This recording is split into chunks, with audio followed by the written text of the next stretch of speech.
Meus amigos e minhas amigas, estamos vivendo tempos difíceis, onde as tempestades estão sucedendo uma atrás da outra, interfere no nosso sistema político, econômico e social, e nós estamos meio que uma sociedade perdida, a gente não sabe qual direção que nós devemos trilhar.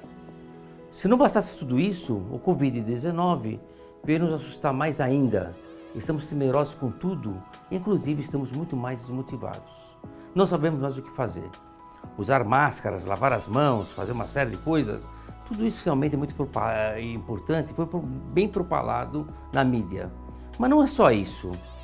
Uma coisa que o professor Eduardo Tosta, imunologista da Universidade de Brasília, uma coisa que ele fala muito legal em um artigo que ele escreveu, nós temos que evitar o medo e o pânico. Não podemos ter medo, não podemos ter pânico. Pelo contrário, temos que nos motivar e começar a fazer coisas novas para que a gente possa responder a tudo isso que está acontecendo na sociedade. O que nós podemos fazer? Conversar mais com as pessoas, viver mais em família, ler mais, fazer alguns cursos, vamos nos atualizar. Vamos tentar, ao sair desse Covid-19, dessa praga, que a gente se torne um pouquinho melhor. E nós podemos ser melhores porque depende totalmente de nós.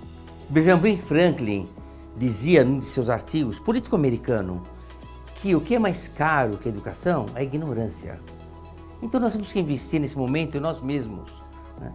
Uma coisa que o Sindicato das Empresas de Conservação SEAC de São Paulo está fazendo é quanto a essa oferta dos nossos cursos, tanto de gestão quanto técnicos. Vamos fazer, vamos participar, vamos escrever. É uma grande possibilidade. O que a gente tem a oferecer, além disso, é formar melhor as pessoas, investir mais nas pessoas, para que as pessoas, ao saírem desse pandemônio todo, sejam pessoas melhores. Eu vou lembrar também de Nelson Mandela, que é muito legal. Ele fala que a maior arma que nós temos para melhorar a sociedade é a educação. Essa realmente é a melhor arma que nós temos. Participe dos cursos de gestão e técnicos oferecidos pela Becam. A nossa missão é formar, informar e capacitar as pessoas, as lideranças, para que realmente elas tenham mais condições de desenvolvimento naquilo que elas fazem. E agora, esses nossos cursos, nós fazemos pelas plataformas digitais. Então, aproveite e participe. Olá, bem-vindo a mais um curso promovido pela ABECAM. Meu nome é professor Mário Paulin e hoje eu gostaria de estar compartilhando com você o tema Agilidade para aprender sob pressão. Então vamos lá nos slides, a gente já até começa aqui então compartilhar com vocês e eu espero que vocês possam também estar se enriquecendo com mais conhecimentos a respeito dessa gestão do aprendizado sob pressão em termos de agilidade. Um pouco da minha vida, eu sou formado em engenharia eletrônica, posteriormente cursei o MBA, a pós-graduação em cima de gestão empresarial, e nesse ano, fevereiro, tive a felicidade de obter o título de mestre em cidades inteligentes e sustentáveis, com módulo internacional ocorrido na Universidade de Haifa, na cidade lá de Israel, Haifa, onde tive a oportunidade e a bênção de conhecer Jerusalém e Tel Aviv. O que eu gostaria de estar compartilhando no dia de hoje para vocês, e eu espero que isso seja um conhecimento que vocês vão agregando a tudo que vocês já têm experimentado, têm absorvido, têm, sobretudo, adquirido ao longo da tua história, né?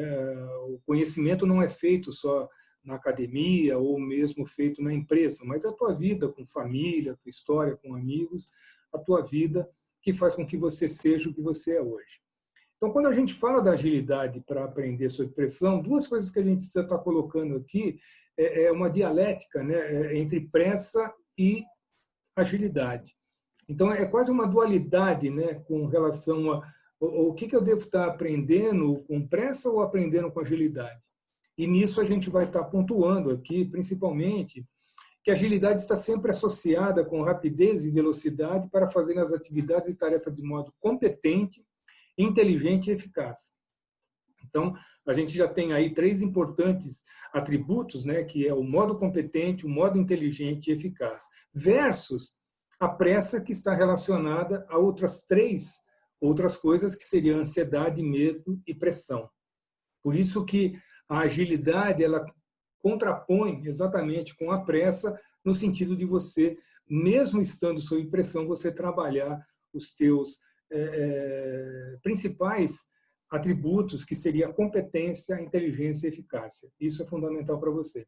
E, nesse sentido, a necessidade de aprender, desaprender, reaprender, é quase que uma dinâmica mais do que necessária em tempos de mudança. E haja visto tempos que nós estamos vivendo de pandemia, o que isso modificou completamente todo o nosso status, todo o nosso posicionamento frente à nossa realidade de vida profissional e vida social. Um outro ponto que eu gostaria de estar destacando aqui é a agilidade para aprender sob pressão em 5 dimensões, que são importantes do ponto de vista da base, né, do fundamento que a gente precisa para estar sustentando a agilidade como um pilar determinado para o nosso conhecimento.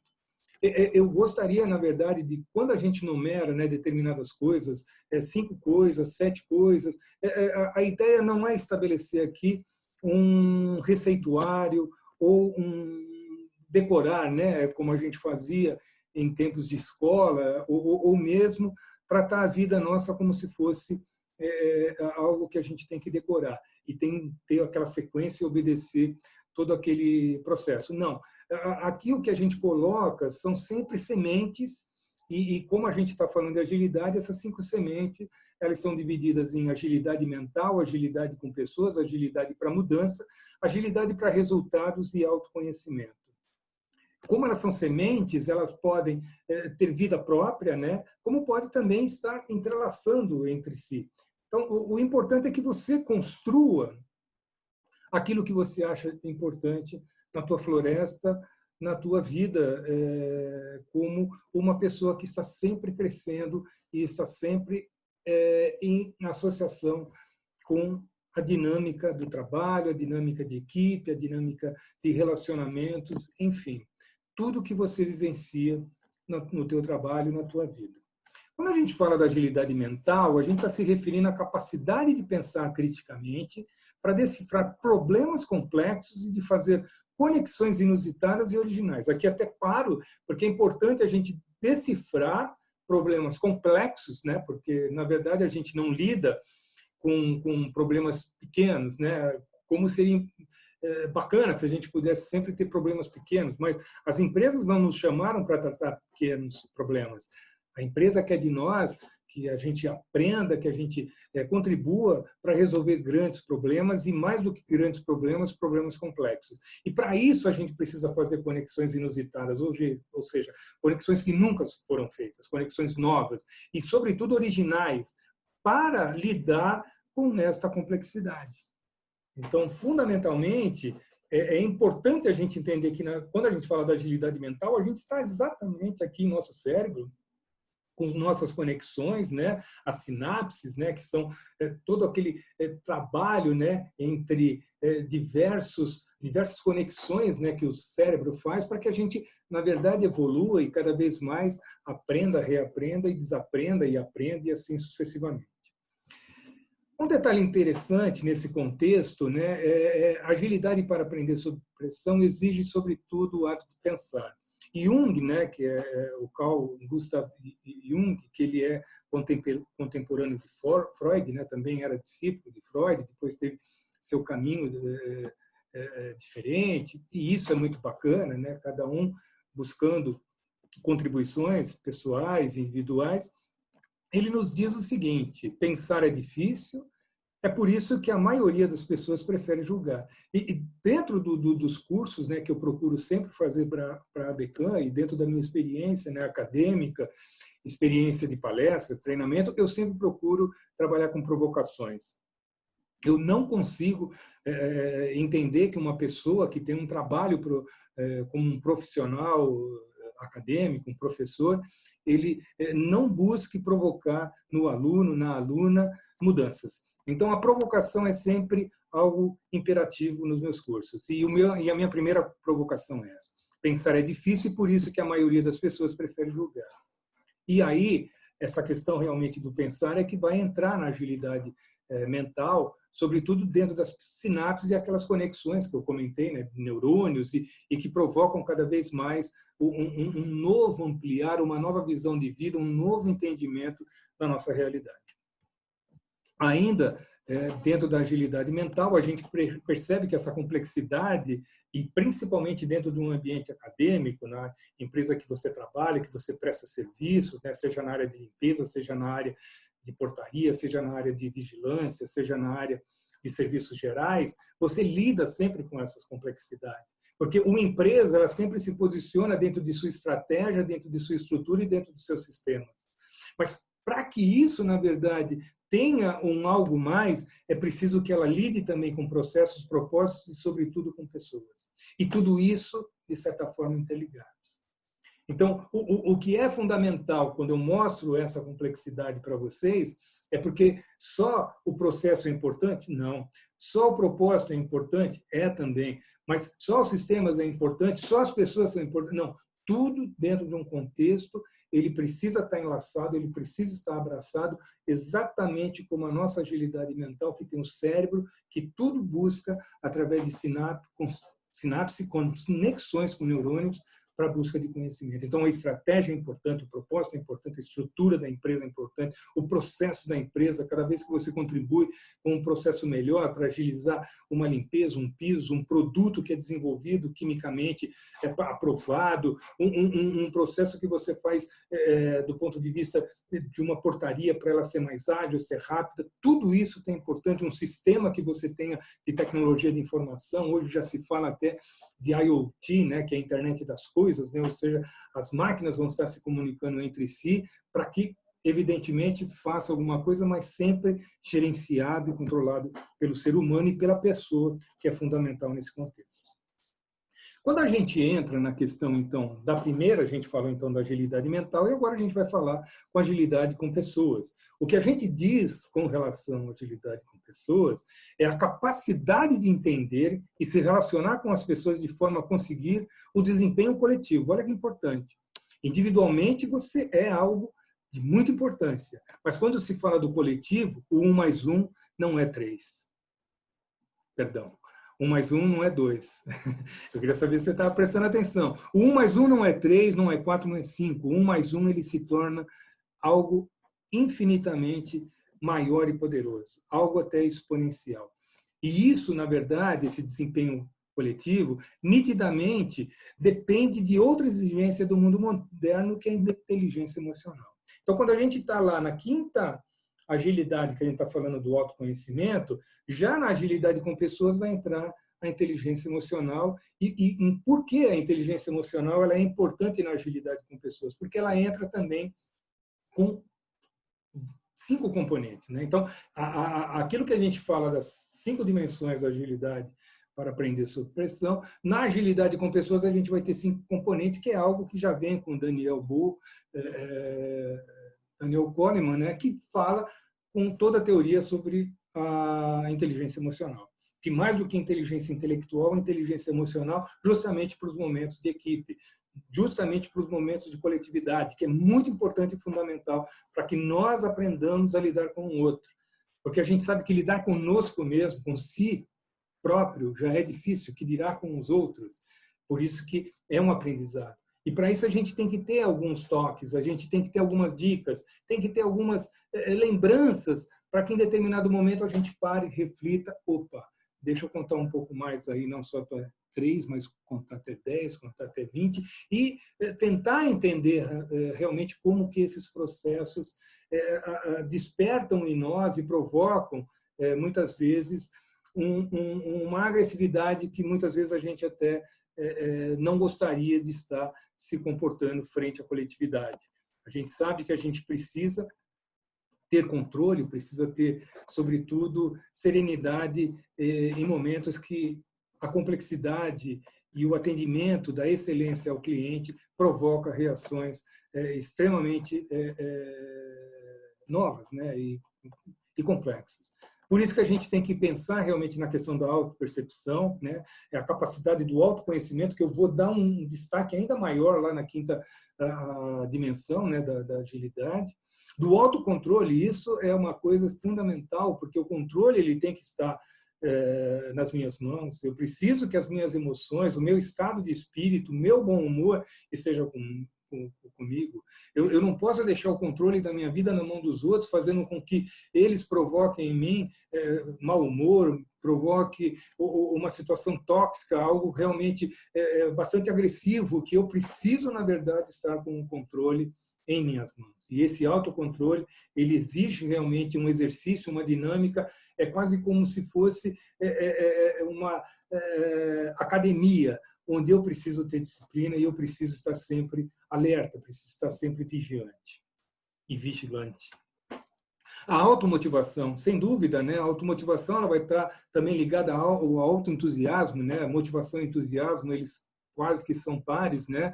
Lembrando sempre que o entusiasmo ele vem do grego e diz que se refere a Deus estar dentro de nós, né? Então, isso é uma força, isso é uma coisa realmente que nos faz com que nos lancemos para fora, nos coloquemos em posição realmente de coletividade e, sobretudo, de uma natureza mais divina, uma natureza mais espiritualizada. Pare, não estou dizendo para que você seja bobo, estou dizendo para que você seja bom, para que você seja boa, para que você seja uma pessoa que possa ter a automotivação como algo alicerçado em você.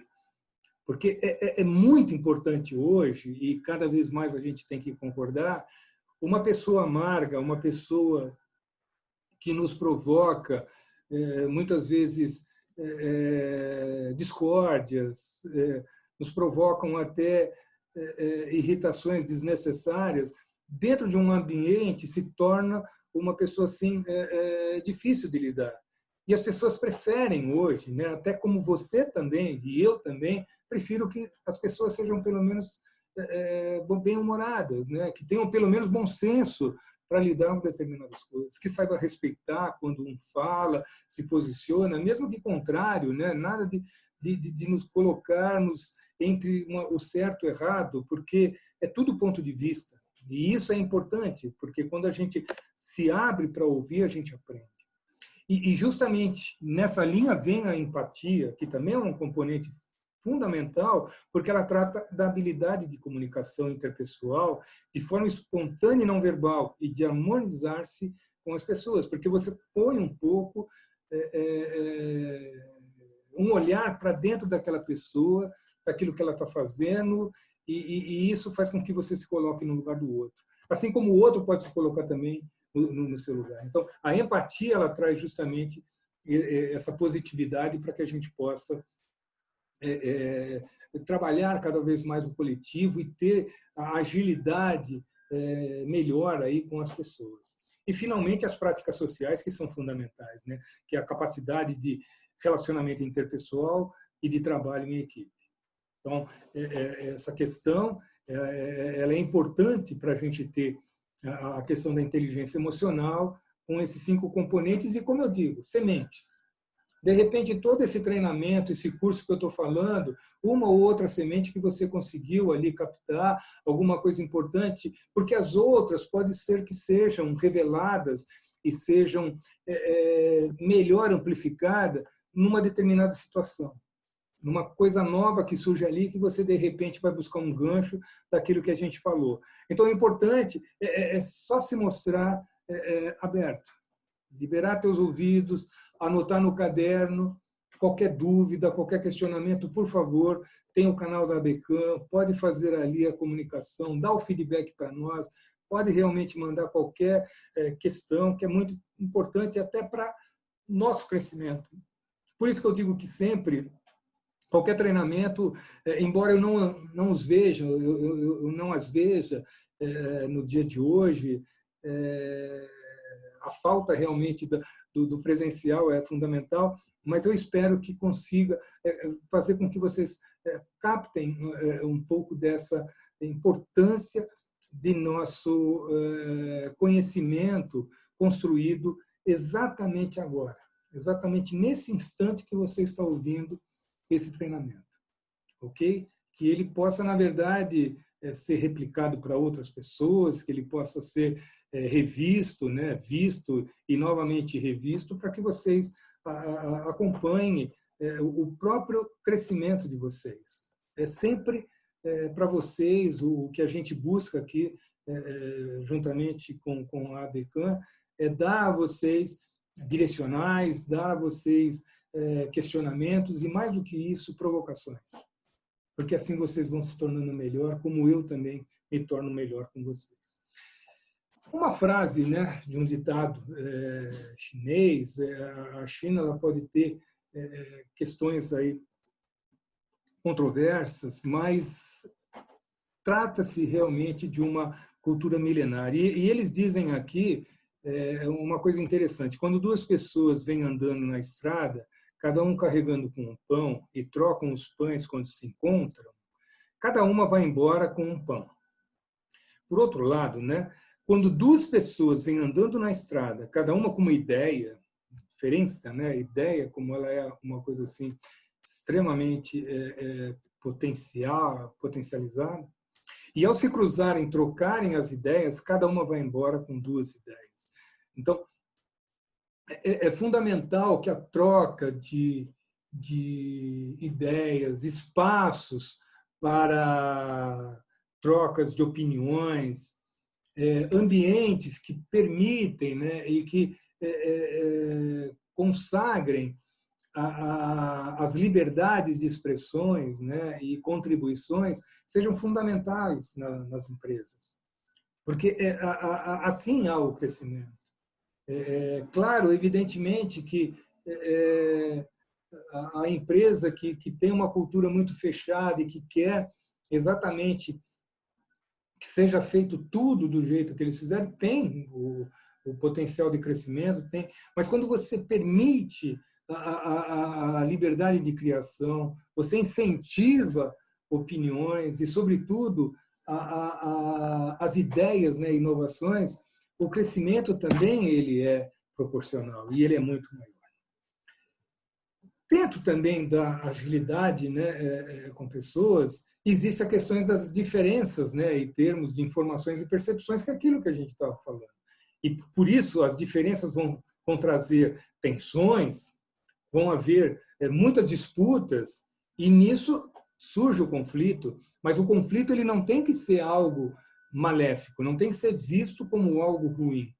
O conflito, quando ele é tratado com devida atenção, e se respeitam as diferenças, se respeitam as tensões, se respeitam as disputas, e isso seja um confronto para crescimento, é positivo, e isso é extremamente importante. E você já teve situações onde você teve que se posicionar diferentemente, teve tensões, teve disputas, e você realmente, no conflito, conseguiu chegar num determinado ponto, e que foi até melhor, onde você adquiriu uma outra visão.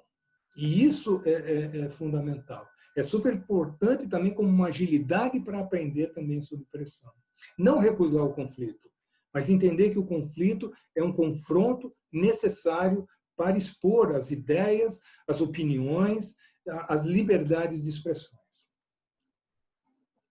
Com relação à terceira agilidade, né, nós vimos que a primeira é a agilidade mental, a segunda, agilidade com pessoas, e a terceira, vamos estar falando sobre agilidade para a mudança.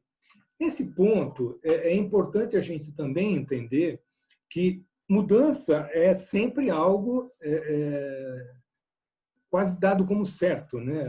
A mudança ela precisa e ela é necessária para chegarmos cada vez mais adiante, olhar cada vez mais à frente, a partir do presente, para estar construindo um futuro melhor. E, claro, de olho também no retrovisor da nossa história, olhando também para o passado para ver o que a gente pode estar trazendo de contribuição. E, nesse sentido, a agilidade para a mudança, ela implica em curiosidade intelectual. Ou seja, incentive você que é líder, você, minha aluna, que também exerce o papel de liderança, você, meu aluno, que tem um papel de liderança na empresa, incentive a tua curiosidade intelectual, mas, sobretudo, a curiosidade dos teus pares, da tua equipe, dos teus colaboradores e de todas as áreas. É fundamental incentivar essa curiosidade intelectual. Buscar o gosto pela experimentação. Olha que interessante, buscar o gosto pela experimentação, né? Então o experimentar, o experienciar, ele é fundamental, e a capacidade de operar em situações ambíguas, né? Quando a gente fala ambíguas, né? São às vezes os dois lados, né? É muito difícil, né? Quando a gente, não sei se vocês já viram uma figura, né? Que retrata uma mocinha jovem, né? Mas se você olhar numa outra perspectiva, é o rosto de uma senhora idosa, né?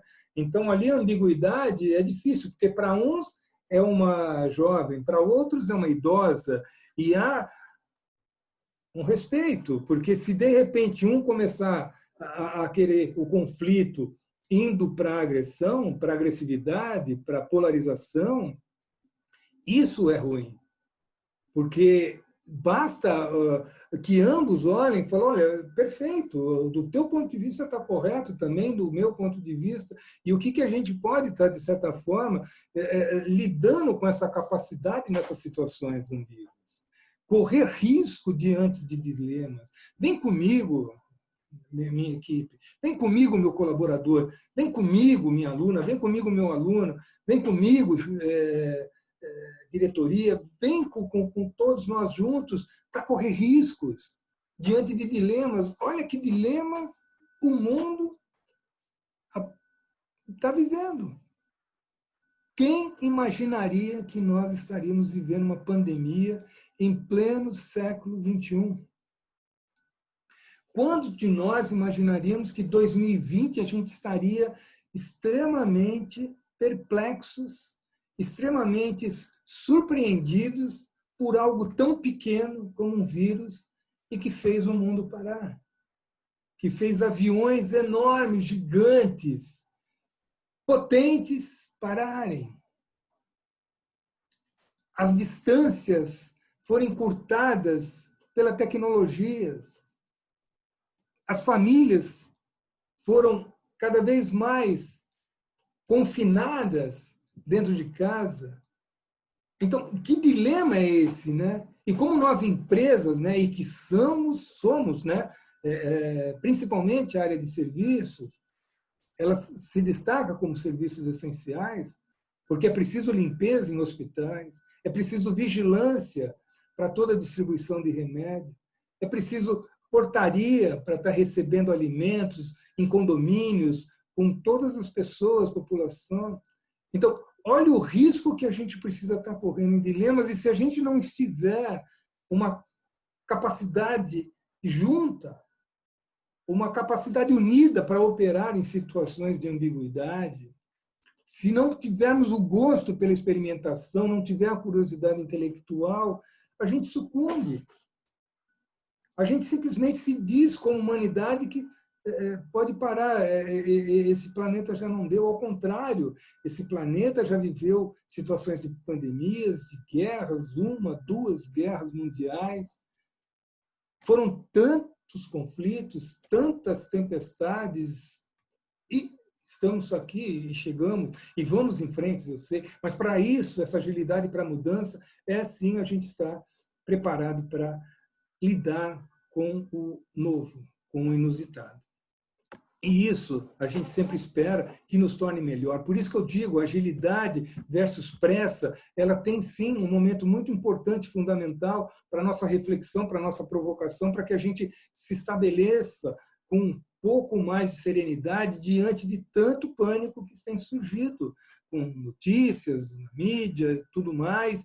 Com certeza o medo mesmo que a gente tem de contrair, de se contagiar dessa doença, mas é preciso, sobretudo, a gente estar alerta. Precisamos estar atento e precisamos ser forte nesse momento para lidar com todo esse dilema. E para isso precisamos correr risco. Muito bacana. E aí a mudança, né, ela sempre vai exigir 4 também etapas, né? E que não podem ser, como é que eu poderia dizer, negligenciadas. Elas têm que ser exatamente passar por todas as etapas. Porque um primeiro momento, quando se trata de mudança, é a rejeição. Eu não aceito essa pandemia, não vai chegar em mim, eu resisto, não, eu tenho capacidade para sobreviver, e aí eu começo a explorar aquilo porque eu sei que tem a ver e eu tenho um compromisso como cidadão, como cidadã, para lidar realmente com essa mudança e colocar a minha marca de profissional como pessoa para dar o meu melhor. Seja o novo momento, seja o novo mundo que a gente está vivendo, eu estou sim preparado para essa mudança, eu estou preparada para lidar realmente, mesmo com a minha rejeição que veio, mesmo com a minha resistência, mas eu explorei, eu entendo que aquilo ali é algo que precisa de uma sociedade, que precisa unidade, que precisa correr risco, que precisa ter uma curiosidade intelectual para que eu tenha um compromisso cada vez mais adequado, para que eu chegue a dar, na minha empresa, na minha área de trabalho, o meu melhor. E para isso eu preciso estar preparado. E para isso eu preciso ter agilidade. E quando eu sei que quando vem a mudança, eu preciso saber que na rejeição eu tenho que informar cada vez mais o meu pessoal. Na resistência eu preciso ouvir também as angústias das minhas pessoas, dos meus pares. Na exploração eu preciso incentivar, porque as pessoas estão entendendo a mudança, estão entendendo o que está se passando, e aí eu preciso reconhecer pelo compromisso que essas pessoas assumiram de que, de fato, nós estamos juntos e vamos em frente. Com relação à agilidade para resultados, que é a 4ª que a gente está falando, eu gostaria, na verdade, de fazer até aqui um paralelo com as Olimpíadas, né, onde a equipe da Jamaica ela obteve a medalha de ouro na disputa do revezamento 4x100. Então, são 4 corredores, né, que correm os 100 metros e a equipe final, o último corredor da equipe, que chegar primeiro, ganha a competição e ganham as 4 medalhas. E, nesse sentido, a agilidade para resultado que eu trago aqui para vocês é a capacidade de tomar iniciativas, assumir desafios com confiança em si mesmo e nas outras pessoas, com resiliência e otimismo. Então, vamos lá, vamos repetir bem forte as palavras aqui que é necessária do ponto de vista da agilidade para resultado. Porque o resultado, eu sempre brinco nos meus cursos, eu brinco cada vez mais com as minhas alunas e alunos, e eu faço a pergunta, o que a empresa espera de você? Muitos começam a falar determinadas coisas e aí eu falo o resultado. E em seguida eu faço uma nova pergunta, mas o que mais a empresa espera de você? Aí as pessoas ficam pensando, eu falo resultado. Resultado. Aí na terceira vez que eu pergunto o que a empresa espera de você, o pessoal já entende e vai falando o resultado. A 4ª pergunta é resultado, é resultado, é resultado. Porque a empresa, ela necessita resultado. Assim como você, como pai, como mãe, como pessoa, como namorada, namorado, você como mulher, esposa, você como homem, marido, vocês precisam, na verdade, de resultados. E vocês, cada vez mais, né, dentro da juventude hoje, né, extremamente forte, né, uma juventude de muita energia, de muita descoberta, muita velocidade, muita rapidez para absorver as tecnologias, né? Então, é necessário que a todo instante vocês melhorem o resultado, o desempenho. Não desmerecendo o outro ou a outra pessoa, mas, sobretudo, o resultado como uma medição, como uma métrica, né? um indicador extremamente importante para a sua própria evolução, para o seu próprio crescimento. À custa de si, à custa do coletivo, à custa de tudo aquilo que você faz. Porque o resultado ele tem uma importância naquele instante. Você deve ter competido em natação, você deve ter competido em esporte, você deve ter competido na escola, e quando aquele resultado ele vem e você conquista lá o prêmio, aquilo te engrandece, mas no dia seguinte outros desafios são propostos, outras circunstâncias são apresentadas, e aquele resultado, sim, ele tem importância para a tua história, para o teu embasamento, mas ele já é lá atrás. Precisa a meta de hoje, a meta do mês que vem, o crescimento, e isso é importante porque faz com que a economia gire no país, a tua economia familiar, o teu ecossistema, né, de tudo aquilo que você está ligado e interligado, também cresça. É por isso que a capacidade de tomar iniciativas, de assumir desafios com confiança em si mesmo, né, a autoconfiança, e nos outros, né, e nas outras pessoas, com resiliência. Resiliência é a capacidade de lidar com frustração. Resiliência é a capacidade de lidar com frustração.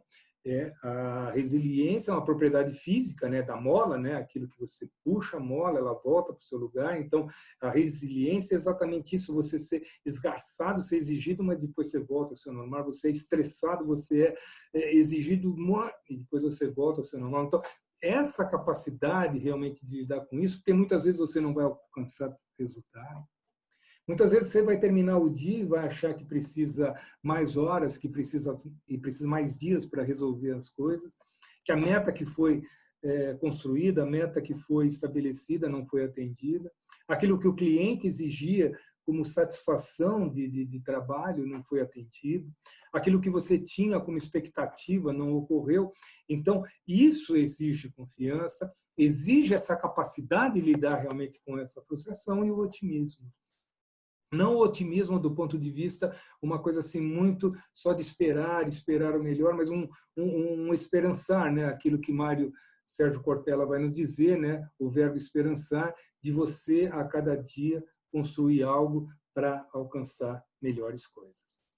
E quando a gente fala, na verdade, assim, do exemplo que eu pedi licença para falar com vocês, né, da Olimpíada, foi exatamente o que ocorreu, né, com a equipe, né, da Jamaica, onde um dos corredores foi submetido ao doping, antidoping, e ele foi flagrado, ele foi ali no exame constatado que ele usou drogas que não eram possíveis ser utilizadas porque aquilo afetava o desempenho para melhor do corredor, em detrimento aos demais. Ou seja, não se pode, na verdade, permitir que um corredor, um atleta, use, né, de recursos escusos, né, como um remédio, uma droga, para lhe dar melhor desempenho. E aqui a gente tem que bater forte na ética. O que é importante também na agilidade, que a ética esteja sempre como um dos pilares da tua vida, da tua história. E a ética é algo que a gente tem, sim, que sempre revisitar. Até que ponto eu estou sendo ético nas minhas ações?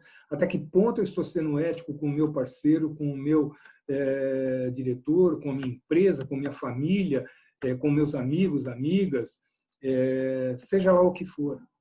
É muito importante que, na verdade, a gente sempre procure alcançar resultados dentro daquilo que é mais ético e moral possível.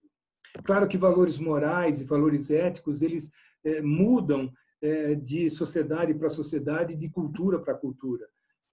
Assim como você tem nos países árabes a poligamia, né? Aqui nós temos a monogamia. Então, não vamos entrar no detalhe se isso é certo ou errado. O que eu estou dizendo é que dentro daquilo, o que você tem como país, como você tem como empresa, como você tem os seus combinados, dentro de ética e valores morais, você precisa, sim, ser bastante correto e bastante, diria assim, que até exigente.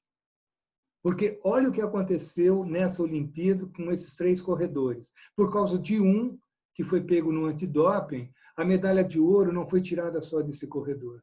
Foi tirada exatamente da disputa, daquela prova que era 4 por 100.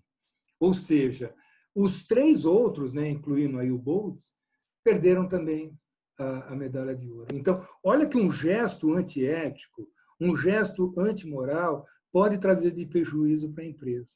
De prejuízo sério mesmo, porque muitas vezes você quer pego numa situação de ética por conta do que você fez lá na empresa, seja a atuação qual foi, não é só você que está sendo reverberado do ponto de vista prejudicial e do ponto de vista de culpa. É toda uma empresa que leva essa marca. É o nome dessa empresa diante da opinião pública que é afetada. Como foi com não só com os 4 corredores, mas a Nigéria, perdão, a Jamaica que foi afetada. Então, é um país todo, uma nação toda que se sente bastante triste por um ato momentâneo. Eu digo que foi infeliz, talvez a pessoa possa se arrepender, mas a pessoa ela tem que ter, sim, um sentimento de vigilância. Essa questão ética ela é fundamental, por isso que a agilidade, quando a gente fala na questão da agilidade para resultados, eles têm que estar dentro de meritocracia. A meritocracia ela é fundamental e ele precisa ser destacado, ela precisa ser lembrada justamente no momento que você está desempenhando ou você está remunerando sua equipe de trabalho ou todo o grupo. Mas uma meritocracia que seja justa, uma meritocracia que, quando a gente fala, eu até vou abrir um parênteses, não vou entrar na questão política nem econômica do Brasil, mas como eu posso, na verdade, tratar de meritocracia com um aluno, com uma aluna, que ela começa numa escola extremamente distante, na periferia, e comparo essa mesma aluna, esse mesmo aluno, com um outro aluna, crescido em regiões mais abastadas. Não vou entrar no tema, mas a meritocracia ela tem que trazer pelo menos um comparativo, uma régua, um gabarito extremamente igual e não desigual muitas vezes como a gente vê nas empresas. Então é importante sim, a meritocracia ela tem que estar construída em cima de valores morais e valores éticos. E isso, na verdade, é importante porque ele é exemplar, né? Voltando um pouco ao Bolt, o Bolt conquistou muitas medalhas individualmente e também conquistou medalhas em grupo, mas essa aí acaba manchando todo um currículo importante. Não que ele tenha culpa, não que ele tenha, na verdade, feito o uso de material errado, mas por conta do amigo acaba, na verdade, afetando toda uma premiação bonita, uma corrida muito bacana e, infelizmente, a gente tem essas situações. Mas é importante isso a gente levar sempre como experiência, sempre como algo para a gente avaliar, para a gente sempre estar pensando e se provocando constantemente. Ok? Continuamos. Aqui, até o momento que eu faço, né, para você, se precisar dar uma parada, dar um break aí na continuidade, né, é essa felicidade que pelo menos a gente tem quando a gente fala de ensino à distância, né, cursos que são gravados, é a oportunidade de você dar um break, pelo menos para poder tomar uma água, tomar um café, fazer talvez aí as tuas coisas importantes que você tem que fazer e depois dar continuidade. No treinamento presencial, a gente tem mesmo que sair da sala. Eu vou dar continuidade aqui ao curso e justamente dei uma parada aqui nesse link que, se você quiser depois acessar, ele mostra exatamente a competição, né, como ela ocorreu, né, o revezamento 4x100, e você vê a vitória ali da Jamaica, você vê a alegria, né, do Bolt, de todos os corredores ali, e mais para frente que é denunciado pelo antidoping, que foi a causa da perda das 4 medalhas dos corredores. Então, aí você dá uma avaliada. Então, sigamos. Aqui eu queria ter um pouco mais de profundidade, de reflexão, e talvez eu abra até um pouco mais aqui a questão para entrar dentro de nós, né? Talvez um pouco até mais espiritual. A questão do autoconhecimento ela é muito importante também a gente trazer como a quinta dimensão, né, da agilidade para aprender sob pressão, porque só recordando as outras 4, como é que é? Agilidade para aprender, qual que é a primeira agilidade? Isso, ouvi aí. Agilidade mental. A segunda, bacana, meus parabéns, aí você prestou bem atenção. Agilidade com pessoas. A terceira, agilidade para mudanças, ótimo. Depois, a anterior que a gente falou, agilidade para resultados, isso, resultado, resultado, resultado. E agora a gente vai falar do autoconhecimento. Então, talvez a base de todas as demais é essa questão realmente de se avaliar e se criticar para entender nossos pontos fortes e vulnerabilidades, compreendendo o impacto pessoal e sobre os demais. Então, aqui, essa questão do autoconhecimento, eu sempre, em sala, procuro trabalhar uma dinâmica que eu peço para que as alunas e os alunos fechem os olhos, né, por alguns instantes e pense num ponto forte que você tem. Então, faça isso. Feche os olhos agora, né? Conte aí até 3, 4 e pensa numa única palavra o que é ponto forte em você. Se é a sua determinação, se é a sua coragem, se é a sua presença de falar publicamente, a tua criatividade, a tua persistência, né? Então pense nesses pontos fortes, cada um, né, numa única palavra, para que isso na verdade sempre esteja no seu radar. Que é sempre bom a gente lembrar, né? Porque nós muitas vezes somos exigentes demais, né? Somos demasiadamente, né, exigentes conosco mesmo. E isso às vezes nos leva, né, a nos sentirmos incompetentes, nos sentirmos pessoas que nada faz, que nada contribui. E ao contrário, esse ponto forte que você tem, e ele, por ser destacado agora na sua mente, na sua lembrança, ele tem que ser sempre lembrado, porque ele é valorizado e ele sim tem importância dentro do mosaico que pode dar diferenciais na empresa que você trabalha. Porque o mosaico ele é sempre construído por partes e o todo ele é muito bonito visto. Talvez uma peça de um mosaico não tenha um significado, não tenha relativa importância, mas ele dentro de todo o mosaico ele é belíssimo, ele é visto com cores, iluminação quando bate e reverbera. E isso é por sua causa, por causa desse ponto forte que você tem. Por outro lado, pensa agora num ponto fraco, né? Ou seja, vamos falar um pouco da tua vulnerabilidade. Então, conta aí, fecha os olhos, conta até 3, 4, e pensa numa fraqueza sua, né? Num ponto fraco, seja insegurança, seja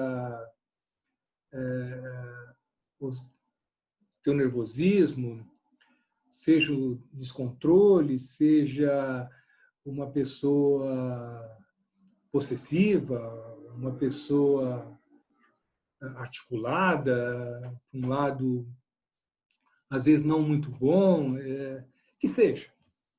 Não estou aqui entrando em julgamento, por favor, gente, não é o objetivo desse nosso treinamento. Nosso treinamento é sempre buscar algo que construa, algo que possa trazer realmente contribuição para você. Nesse sentido,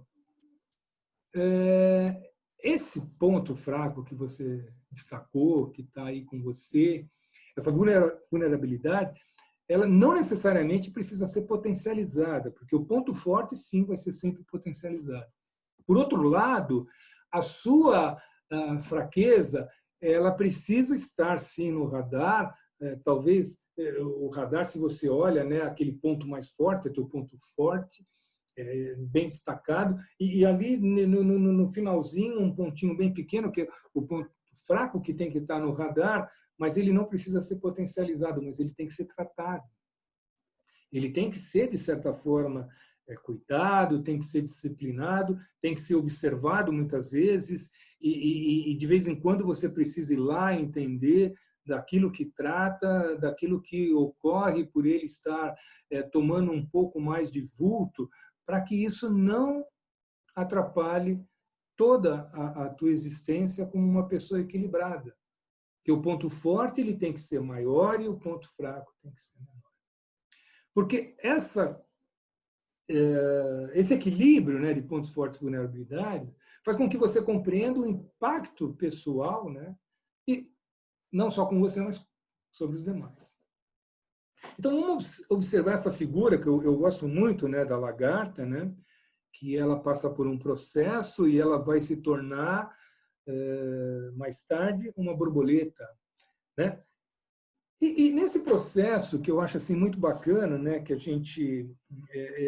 eu aprendi até num livro de gestão empresarial, né, que é muito importante as empresas observar justamente essa questão da metamorfose, porque nós vivenciamos a cada dia, a cada instante, uma metamorfose. E nesse processo, é muito interessante que a lagarta, ela daquele ponto de vista, né, rasteiro, né, que ela vai se movimentando lentamente, na hora que ela começa, na verdade, a criar ali o casulo, tudo, para começar a se preparar, né, para se lançar como borboleta, tem duas coisas interessantes e até tristes, né, na lagarta que ocorre. Que a primeira é a perda de visão. A lagarta, mesmo que seja ali devagar, ela sabe por onde caminhar. Mas à medida que ela caminha realmente para formar o casulo, ela perde a visão. E no segundo momento, quando ela perde a visão, ela vai perder a mobilidade, né? Porque aí o casulo se fixa. E a terceira coisa mais cruel, né, se é que eu posso dizer, é que ela precisa se rasgar toda, para que aí sim as asas sejam liberadas e essa borboleta voe alto. Três coisas assim fundamentais num processo do autoconhecimento e que ele tem que ser quase que diário, tem que ser quinzenal, tem que ser mensal, anual, a todo instante. A todo instante nós mudamos, a todo instante nós estamos em metamorfose.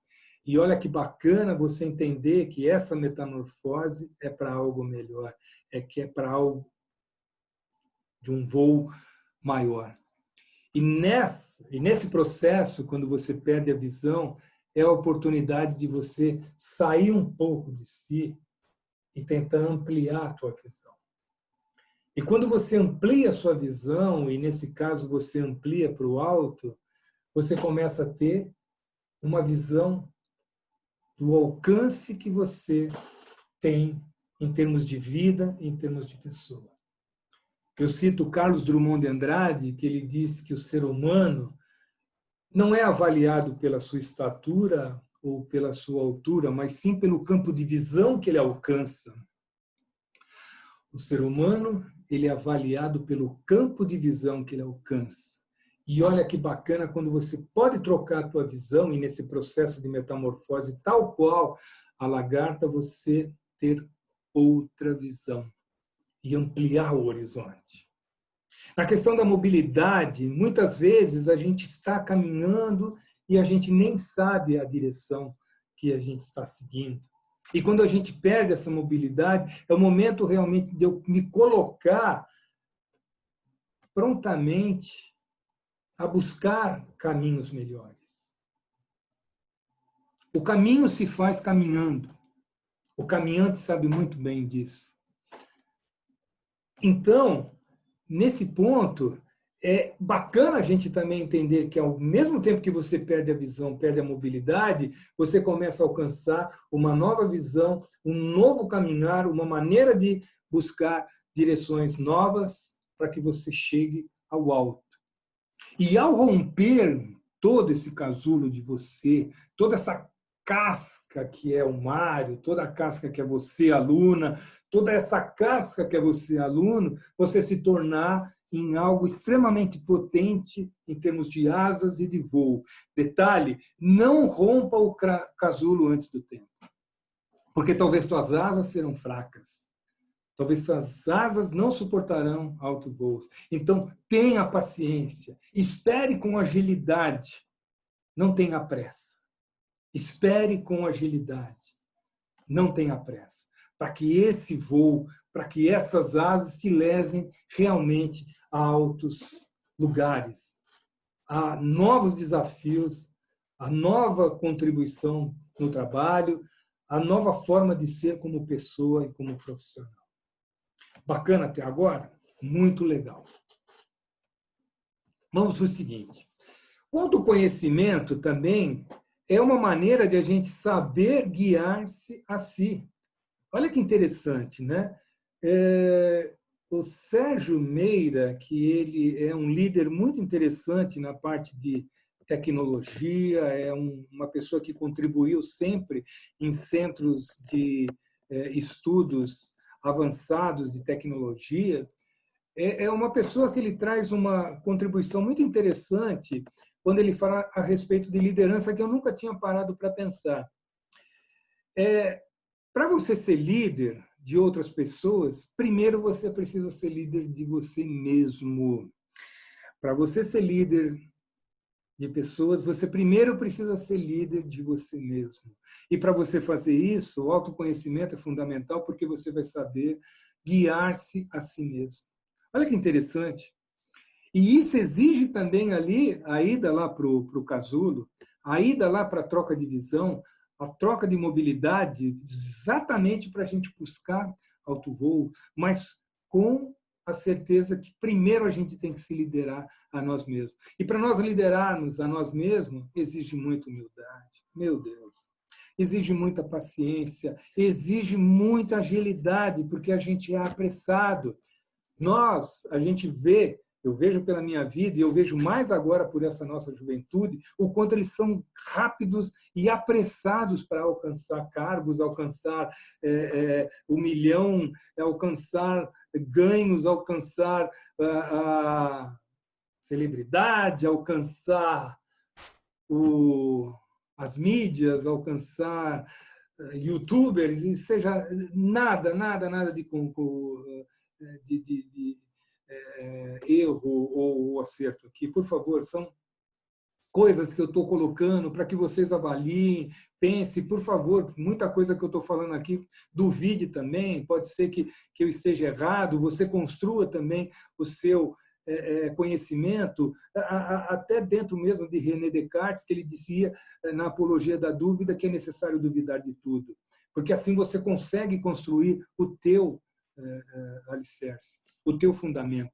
Então, duvide também de mim, mas tenha certeza que tudo aqui que está sendo passado são provocações, são dicas, conhecimentos e insights para que vocês tenham, na verdade, o melhor e encontre sempre a tua maneira de lidar, sobretudo com você mesmo, para liderar você e saber guiar-se a si mesmo. Então, você começa a se tornar um ponto de referência para os outros, porque você começa a gerenciar suas próprias emoções, você começa a lidar com medo, você começa a lidar com inseguranças, depressão, que vem da pressão, depressão, com a tua ansiedade, com o teu estresse, e isso quando se torna obstáculos.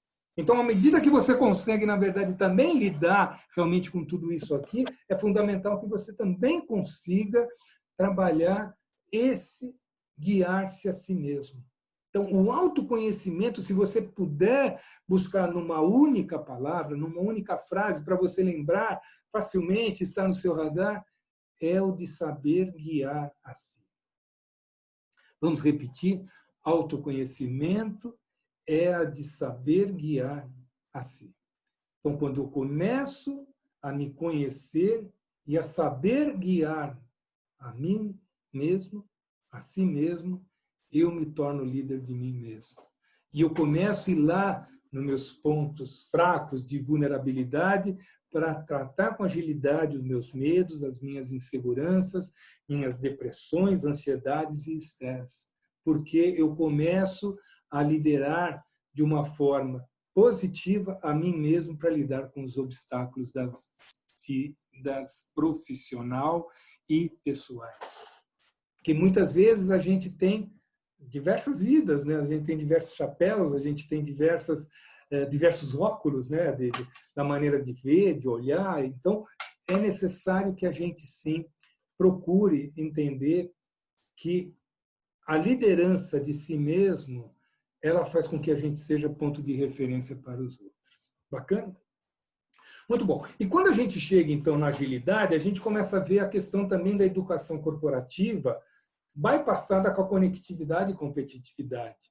Porque quando a gente olha para uma empresa, a gente precisa entender que essa empresa também ela é uma universidade para nós. Qualquer empresa poderia ter sua universidade porque ela tem muito para ensinar, porque ela é uma educação corporativa e porque ela exatamente trabalha a conectividade de todas as pessoas com a competitividade do ponto de vista daquilo que ela oferece de diferente para o mercado, aquilo que ela dá de melhor em termos de serviços, em termos de produtos para o mercado. E ela se torna excelência, ela se torna referência para todos, porque ela olha no contexto dos seus profissionais, no contexto de cada pessoa que compõe essa empresa, o seu diferencial, o saber guiar-se individualmente para ir para a coletividade.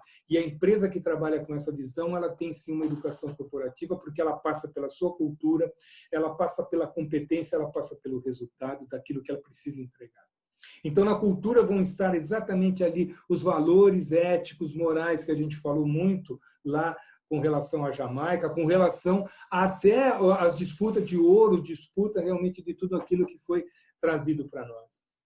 E, nesse sentido, você tem um direcionamento, aquilo que a gente falou da lagarta que perde, né, a direção, mas a empresa ela busca sempre dar um direcionamento, tenta mostrar o caminho norte, o azimuth, a bússola que mostra sempre aponta lá para o norte, porque ali se busca objetivos, sonhos individuais e as estratégias estão extremamente desenhadas e alicerçadas na cultura da empresa.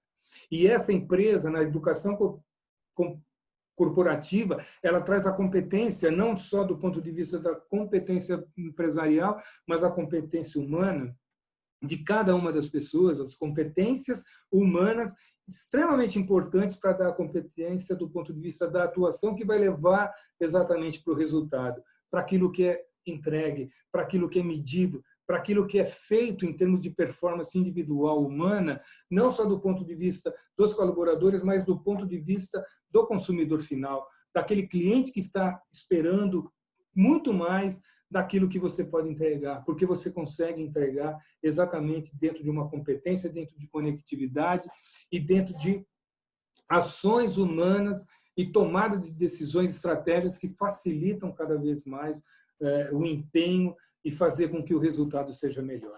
Então, quando a gente consegue olhar esse todo, né, do ponto de vista da educação corporativa, formada na cultura, na competência e no resultado, e com a conectividade, competitividade e conectividade, a gente está indo para onde? Exatamente lá na agilidade mental. Quando a gente fala de conectividade, a gente está falando de conexões, a gente está falando de sinapses, a gente está falando de neurônios, a gente está falando de novas ideias, novos pensamentos, criação, inovações. Exatamente essa conectividade leva a conectividade melhor para que o resultado apresentado seja sempre algo que encante e surpreenda o cliente. Quando a gente fala de encantamento, quando a gente fala de surpresa, a gente está falando de coisas inesquecíveis. É como aquela canção do Nat King Cole, Unforgettable. Unforgettable de inesquecível.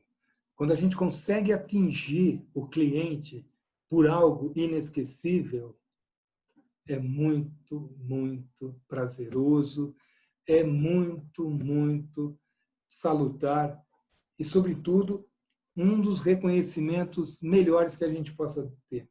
Claro que bonificação é bom, claro que salário é bom, promoções, mas quando a gente tem o reconhecimento daquilo que a gente entregou como algo extremamente inesquecível, isso é fundamental.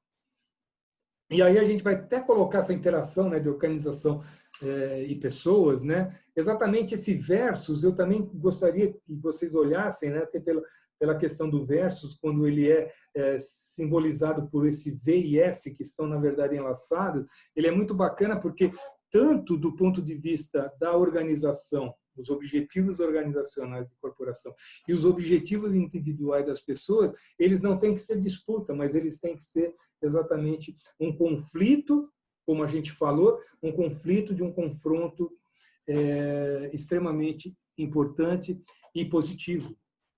Então, quando a gente olha para a empresa, a gente tem que olhar realmente uma empresa não como uma instituição de caridade. A gente tem que olhar ela como algo que busca redução de custo, algo que busca maior produtividade e, sobretudo, lucro. Sim, precisa ter o lucro, porque ela precisa dar emprego, ela precisa gerar trabalho, ela precisa gerar oportunidades, porque naquela empresa, naquela forma de trabalho, são famílias que estão ali também representadas e cada vez mais faz com que a economia gire, faz com que as pessoas, na verdade, busquem satisfações pessoais e que vá além só daquela vida de segurança do ponto de vista de uma casa, de uma segurança com renda, salário, mas que possa ter sim algo de seja reconhecimento, seja resultados e seja realizações pessoais.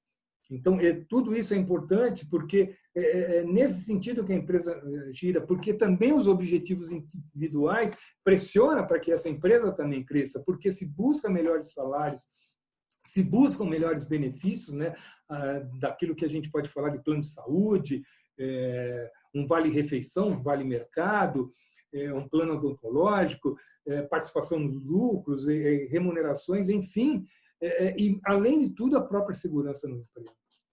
É claro que a gente não está falando que a era que a gente está vivendo ela é muito mais do ponto de vista de empregabilidade do que propriamente um emprego, sim, porque a gente já vê formas bastante diminuídas, né, do ponto de vista de ofertas de emprego, mas outras formas de trabalho estão surgindo, por isso é importante a empregabilidade, mas no sentido realmente de empresas, organizações, corporações, sim, tem que haver justamente esse enlaçamento para que a busca em termos de agilidade também possa trazer um aprendizado para um resultado melhor, não só para a corporação, mas também para os seus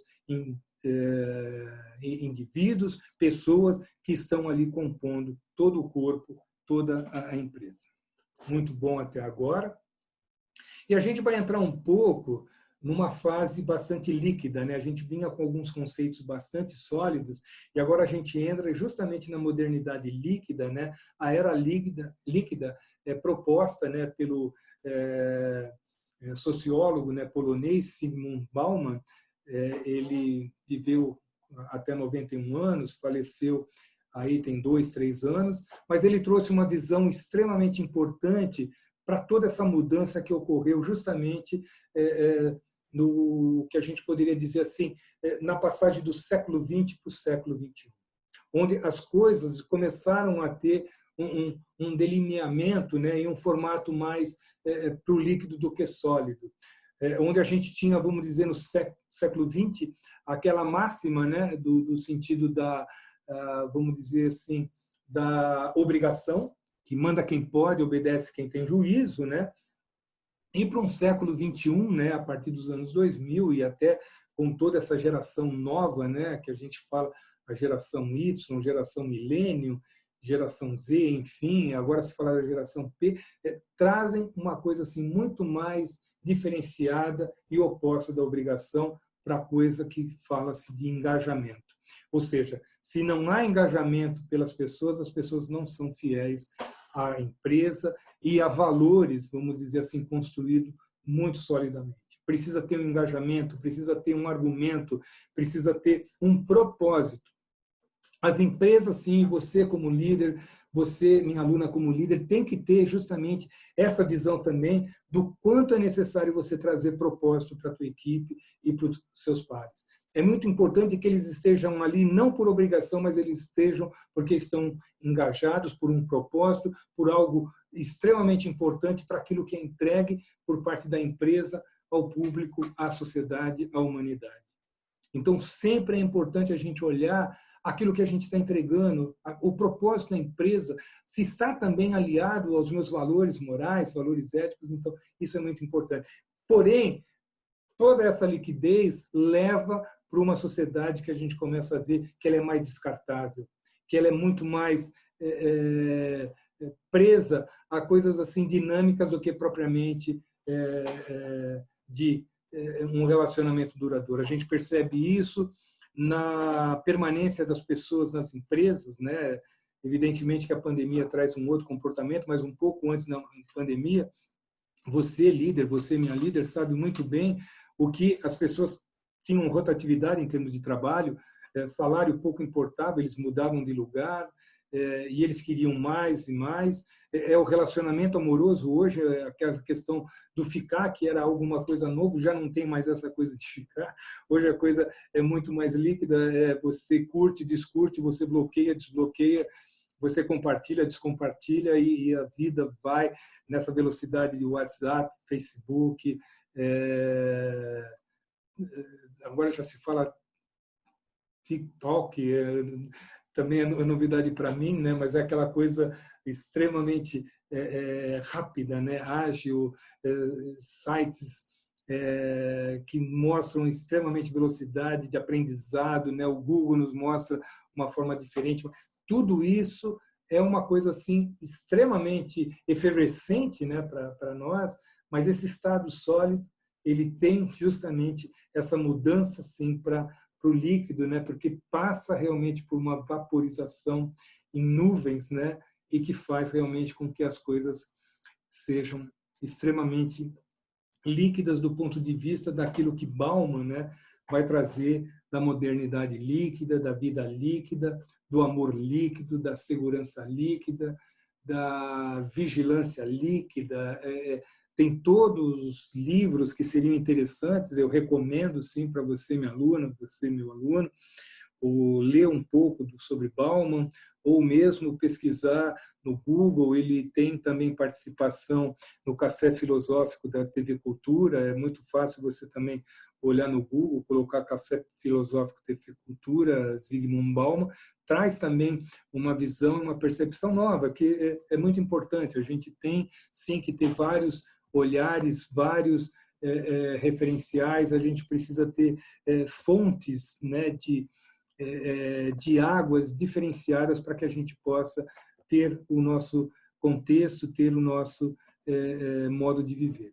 Então, o que Bauman, né, vai perguntar para os jovens, né, principalmente para os jovens? Eu não estou dizendo que sejam jovens, porque eu às vezes me sinto jovem, apesar da idade, sei que você também se sente jovem.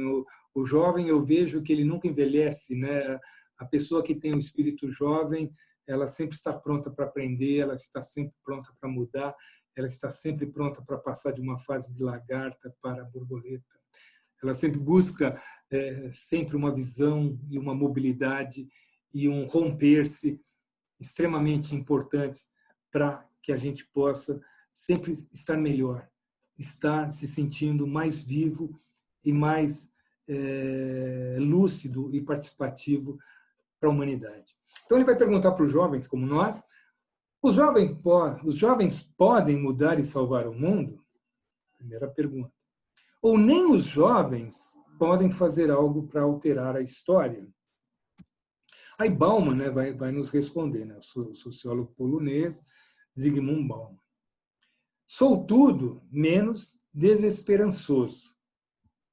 Confio que os jovens possam perseguir e consertar o estrago que os mais velhos fizeram. Bom, aí ele está falando para nós, e anteriores a nós, né? Porque tudo que foi feito no mundo nos trouxe até hoje, e esse divisor, né, de águas, né, a pandemia, o vírus, né, o coronavírus, trouxe uma outra percepção para o mundo e fez a gente perguntar até que ponto tudo que a gente fez nos trouxe até isso.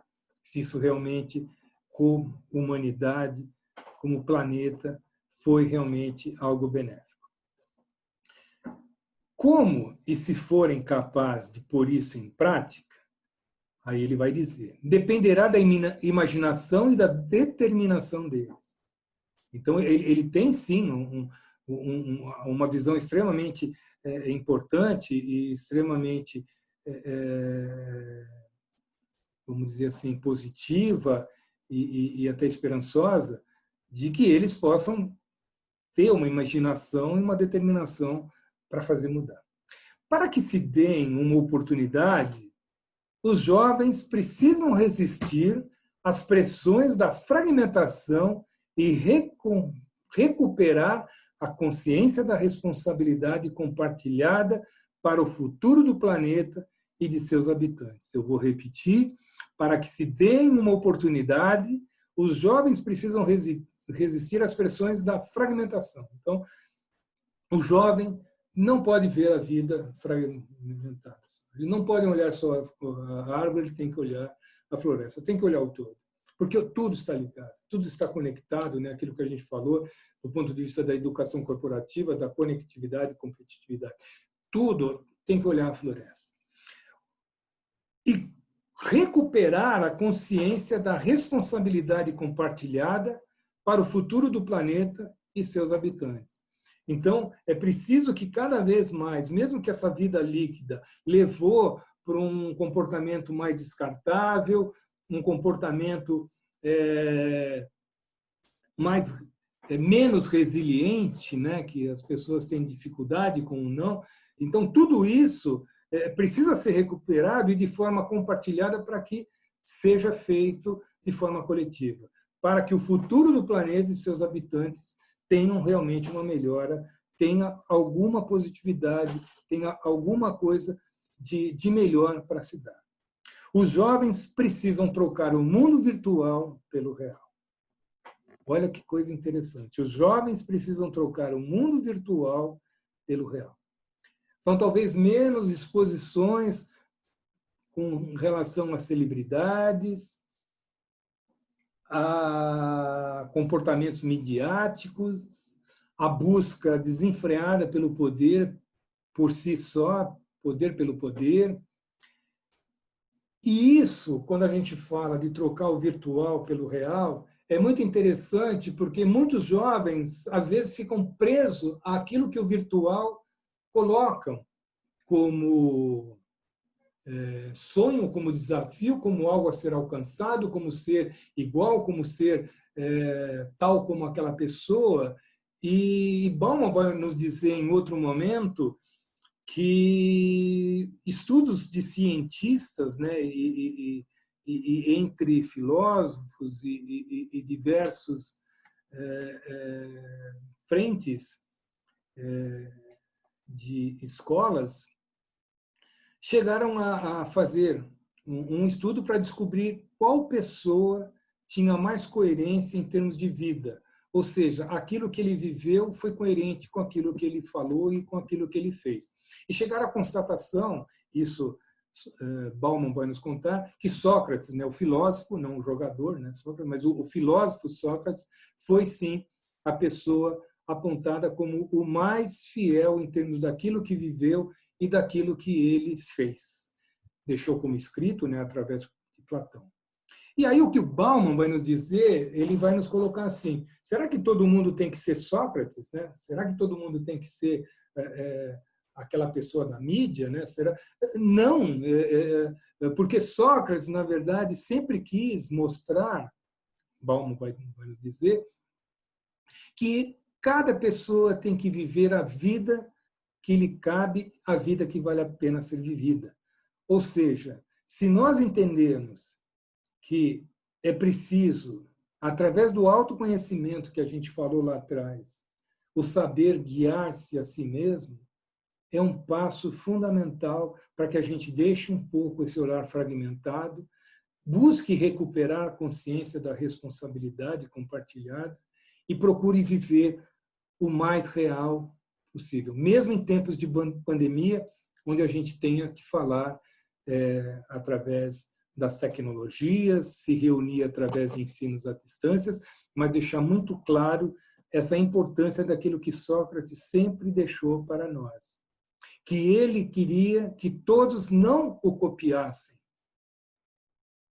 que todos não olhassem um modelo de vida a ser copiada, mas que olhasse para si mesmo e vivesse a vida que vale a pena ser vivida, mas a tua vida, a sua vida única, o saber guiar-se a si mesmo. Então, isso é muito importante e fundamental para que a gente entenda até que ponto a agilidade para aprender sob pressão, ela vem muito daquilo que eu coloco-me como líder de mim mesmo e faço saber guiar-me por mim mesmo.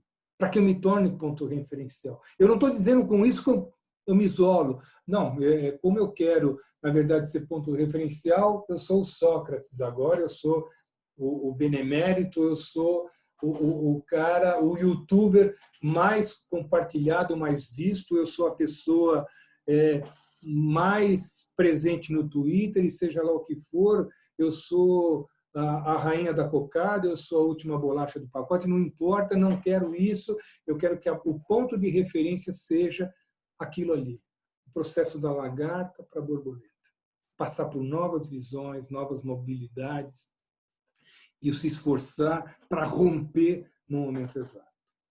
Bacana? Até aí? Muito legal. E aí eu vou lançar um desafio, né, para as equipes, como vocês estão individualizados, né, mas se você puder compartilhar também com o teu colega de trabalho, amiga de trabalho, seja lá o que for. Se quiser fazer sozinho, faça. Se quiser fazer em grupo, faça. Mas o importante que eu gostaria que fizesse. Não tem obrigatoriedade nenhuma. Vocês já estão certificados pela ABECAM, só pelo fato de estar comigo, estar conosco até o fim, compartilhando aí esse vídeo super importante para a sua vida. Eu espero que ele seja mais do que importante, ele seja algo que possa ser compartilhado com seus colegas, suas colegas. Então, o desafio que eu vou colocar aqui para você é justamente a questão de escolher uma empresa de serviço de limpeza, né, porque hoje a gente vê como serviços essenciais, ou outra empresa de atendimento ao cliente, ou uma empresa de serviços essenciais, pode ser um hospital, pode ser um mercado, pode ser uma empresa que distribui alimento, uma empresa que é farmacêutica, uma farmácia, não importa. Crie essa empresa, tá? Não precisa ela existir, crie essa empresa, defina, né, nessa empresa os serviços que estão dentro do conceito, né, que a gente viu em classe, dentro do ponto de vista da agilidade para aprender nas 5 dimensões, quais sejam: agilidade mental, agilidade com pessoa, agilidade com mudança, agilidade para resultado e o autoconhecimento. Então, dentro dessas dimensões, você vai procurar trabalhar sob pressão. Então, até que ponto, né, toda essa empresa que você está criando, seja ela os valores que você está colocando, a missão, os princípios, não importa, mas que, de certa forma, você coloque isso aí dentro das suas etapas de serviço, como é que você está fazendo, e isso escrito numa folha. Se você quiser escrever à mão, depois escaneie, ou se você quiser digitar, salve em Word, mande para a secretaria, lá para a Amanda, mande para o professor Basílio, para fazer chegar a mim, que eu vou ter o prazer realmente de corrigir e de colocar louvores, né, pelo fato de você aceitar o desafio. Só aceitando o desafio você já tem um ganho imenso comigo, você já tem aí um certificado laudado, né, com bastante destaque. Então, faça realmente as etapas de serviço dessas empresas, né, no conceito que você aprendeu, e aí você realiza, né, o entendimento por meio, né, através da representação em uma prova de revezamento, não 4%, como foi da Jamaica, mas 5% por causa dentro das dimensões. Como que a empresa sua que você criou, aí você coloca no tópico agilidade mental, como é que você trabalha as etapas, como a agilidade com pessoas você trabalha, agilidade para a mudança, como você trabalha, agilidade com resultados, como você trabalhou, o autoconhecimento, tudo isso, monte essa folha, simplesmente põe teu nome, põe teu e-mail, para que depois eu possa mandar a minha resposta, a minha avaliação, que certamente você, pelo fato de ter mandado, já tem mais do que 10, você já tem aí 10.1, que é muito importante, não só para a minha análise ou avaliação, mas para a sua avaliação do ponto de vista do entendimento que você teve, aquilo que você construiu, é muito bacana. Então, simplesmente faça isso, você tem o site da ABECAM, você tem os e-mails, mande, que vai ser realmente assim uma coisa grandiosa para mim. E, sobretudo, prazerosa, porque eu me sinto realizado. Eu falo que eu não tenho receio de dizer que eu sou uma pessoa carente. Eu preciso, todas as vezes que as pessoas me retornem, as pessoas me dê, na verdade, feedbacks, e isso aí, na verdade, me faz crescer. Por favor, sinta-se desafiado, mas não do ponto de vista de pressionado. Nada para fazer com pressa. Faça com agilidade. No seu melhor tempo, no seu melhor momento, naquele instante que você fala, opa, aqui eu vou dedicar pelo menos uns 15, 20 minutos para esse trabalho. Vou rever os slides, todas as minhas anotações, aquilo que eu achei importante, que foi destacado, aquilo que foi importante para ser lembrado, e eu vou colocar isso agora numa folha, na tela do computador ou no meu caderno. O importante é fazer. Bem, eu gosto de sempre deixar aí um depoimento final, uma frase sempre de alguém, né, que, de certa forma, sempre exerce um papel de liderança e que tem importância na minha vida, né? Eu vejo que pessoas assim, líderes, né, como Mandela, pessoas como Madre Teresa, né, que eu vou ler para você esse texto, me perdoe. Também Martin Luther King, né, você tem lideranças aí como pessoas pelo próprio Brasil, né, o empresariado brasileiro, são heróis, merecem realmente todo o nosso respeito, são empresários aí como próprio da família do Abílio Diniz, né, com Pão de Açúcar, do Lehman. Eu não vou entrar em detalhe o que seja, mas são lideranças que colocam não só trabalho para os seus colaboradores, mas são várias famílias que estão ali e que dependem diretamente aí desses empresários. Então, o meu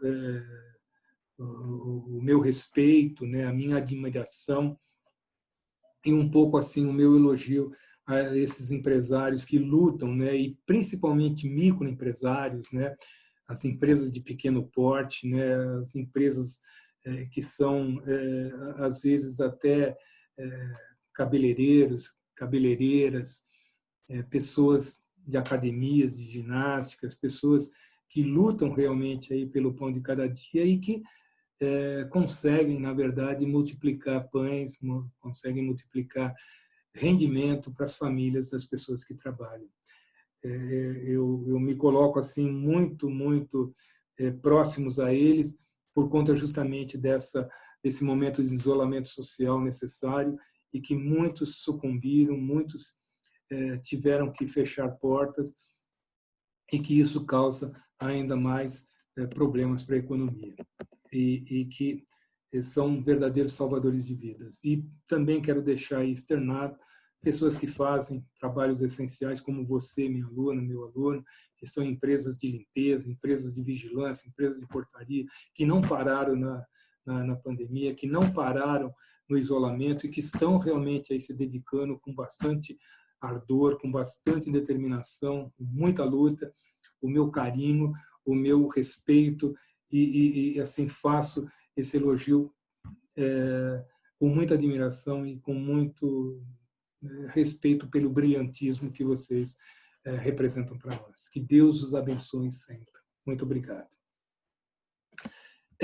O depoimento final, eu quero fechar então com Madre Teresa de Calcutá, que ela diz: enquanto estiver vivo, sinta-se vivo. Se sentir saudades do que fazia, volte a fazê-lo. Não viva de fotografias amareladas. Continue quando todos esperam que desistas. Não deixe que enferruje o ferro que existe em você. Faça com que, em vez de pena, tenham respeito por você. Repito. Faça com que, em vez de pena, tenham respeito por você.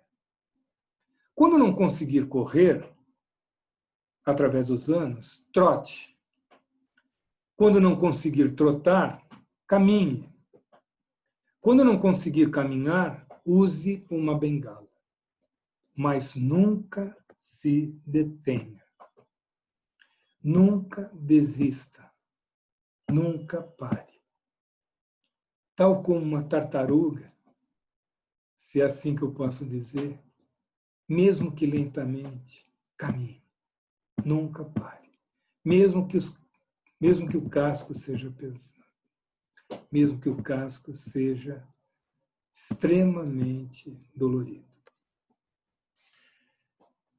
Eu queria agradecer, então, faço aqui as referências, né, de que eu usei para esse treinamento, né, agradeço àqueles que contribuem com conhecimento para que a gente possa, na verdade, trazer algo mais.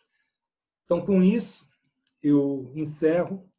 Agradeço muito aí por tudo que vocês puderam presenciar até agora, que cada vez mais você aprenda e possa lidar com o conhecimento compartilhado.